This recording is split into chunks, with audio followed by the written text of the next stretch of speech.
High friends, good morning. Welcome to my vlog পেটু goes places. তো আজকে আমি তোমাদের সাথে শেয়ার করে নেব একটা অত্যন্ত জনপ্রিয় আর সুস্বাদু রেসিপি পায়েস। খুব কম সময়ে সামান্য উপকরণে কিভাবে বানিয়ে নেওয়া যায় এই পায়েস। তাহলে চলো বানিয়ে নিই আজকের রেসিপি। তো প্রথমেই আমি পায়েস বানানোর জন্য একটা পাত্রে 1/3 পরিমাণ গোবিন্দভোগ চাল নেব। আর এই চালটাকে আমি কিছুক্ষণের জন্য জলে ভিজিয়ে রাখবো। এরপর চালটা জলে ভিজে গেলে এটাকে ভালোভাবে ধুয়ে নেব। এদিকে একটা বাটিতে সামান্য পরিমাণে কাজু আর কিশমিশ নিয়ে নিয়েছি। এবার ওভেন অন করে একটা কড়াইতে কিছু পরিমাণ জল নিয়ে নেব আর এই জলটাকে একটু গরম হতে দেব। জলটা গরম হয়ে এলে ভিজিয়ে রাখা চালটা আমি এই জলে অ্যাড করে দেব।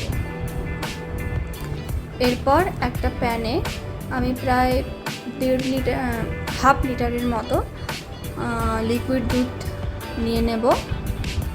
আর যেহেতু পায়েসের টেস্টটা দুধের পরিমাণ আর দুধের ঘনত্বের ওপর নির্ভর করে, তাই এই দুধটাকে আরেকটু ঘন বা আরেকটু টেস্টি করে নেওয়ার জন্য আমি এতে 7 টেবিল চামচের মতো গুঁড়ো দুধ অ্যাড করেছি। তো এটাকে আমি ভালোভাবে লিকুইড দুধের সাথে মিক্সড করে নেব আর এটাকে কিছুক্ষণের জন্য গরম হতে দেবো। তবে এটাকে ফোটানোর দরকার নেই, হালকা গরম করে নিলেই হবে।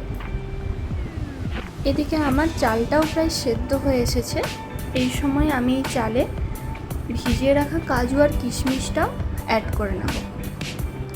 আর এই পায়েসে হালকা ফ্লেভার অ্যাড করার জন্য আমি 2-3টে এলাচও ইউজ করেছি, ছোট এলাচ। তো আপনারা চাইলে এটা স্কিপ করতে পারেন, এটা অপশনাল। অনেকের এটা পছন্দ নাও হতে পারে এই এলাচের ফ্লেভারটা। এদিকে আমার কিন্তু জলটা প্রায় শুকিয়ে গেছে। এই সময় আমি গরম করে রাখা লিকুইড দুধটা অ্যাড করে নেব। আর দুধটা অ্যাড করার পরে কিন্তু এটাকে ঘন ঘন চামচ দিয়ে নাড়তে হবে, না হলে পায়েসটা এই কড়াইতে লেগে যাওয়ার সম্ভাবনা থাকে। আর গ্যাসের ফ্লেমটাকে কিন্তু আমি মিডিয়ামে রাখবো। এই সময় আমি পরিমাণ মতো চিনিও অ্যাড করে নিলাম। আপনারা চাইলে গুঁড়ো ইউজ করতে পারেন, যে যেমন মিষ্টি খেতে চান সেই অনুপাতে চিনি অথবা গুড় ইউজ করতে পারেন। আমার পায়েসটা ফুটছে আর এটা প্রায় হয়েও এসেছে, প্রায় রেডি। তো এবার আমি কিন্তু গ্যাসের ফ্লেমটা অফ করে দেব। আমার পায়েস একদমই রেডি হয়ে গেছে। এবার শুধু এটাকে সার্ভ করার পালা। তো আপনারা দেখলেন কিভাবে খুব কম সময়ের মধ্যে খুব সামান্য উপকরণেই বানিয়ে নিতে পারবেন পায়েস।